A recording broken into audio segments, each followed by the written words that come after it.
குறிஞ்சிப்பாடி, புவனகிரி பகுதிகளில் வெள்ள நீரை வெளியேற்ற அருவாமூக்கு திட்டத்தை விரைந்து செயல்படுத்த வேண்டும் என பசுமை தாயகம் மாநில செயலாளர் அருள் கேட்டுக் கொண்டுள்ளார். புரவி புயல் மழையால் கடலூர் மாவட்டமே வெள்ளக்காடாக காட்சியளிக்கிறது. 300க்கும் மேற்பட்ட கிராமங்களை வெள்ள நீர் சூழ்ந்திருப்பதால் தீவுகளாகவே காணப்படுகின்றன.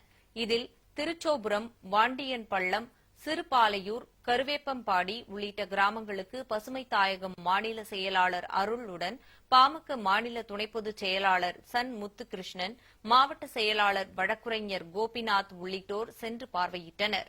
இடுப்பளவு தண்ணீரில் சென்று சேதமடைந்த வீடுகளை பார்வையிட்ட அவர்கள் பாமக சார்பாக நிவாரணப் பொருட்களை வழங்கினர்.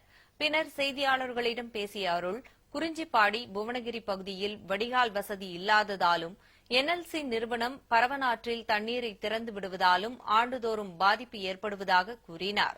இப்பிரச்சினைகளுக்கு தீர்வு காண கொண்டுவரப்பட்ட அருவாமூக்கு திட்டம் 10 ஆண்டுகளாக கிடப்பில் போடப்பட்டுள்ளதாகவும் அவர் தெரிவித்தார். சமீபத்தில் வீசிய நிவர் புயல் மற்றும் புரவி புயலின் காரணமாக கடலூர் மாவட்டம் மீண்டும் மீண்டும் மழையால் பாதிக்கப்பட்டுள்ளது. இந்த பகுதியுடைய வெள்ள நீர் எளிதில் வடியும் அளவில் இங்கு ஏற்கனவே திட்டமிட்டப்பட்டிருந்த அருவாமூக்கு திட்டம் பல ஆண்டுகளாக இன்னும் அப்படியே நிலுவையிலே இருக்கிறது. இந்த திட்டம் செயல்படுத்தப்படாததுதான் இப்பொழுது நாங்கள் இருக்கக்கூடிய சிறுபாலையூர், இதை ஒற்றிய பல்வேறு பகுதிகள் வெள்ளத்தில் மூழ்குவதற்கு முக்கியமான காரணமாக இருப்பது அருவாமூக்கு திட்டம் நிறைவேற்றப்படாததுதான்.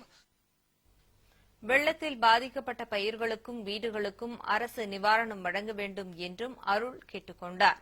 இதில் விஜயவர்மன், சந்திரசேகர், ரமேஷ், அசோக் குமார், பிரபு உள்ளிட்ட நிர்வாகிகளும் கலந்து கொண்டனர்.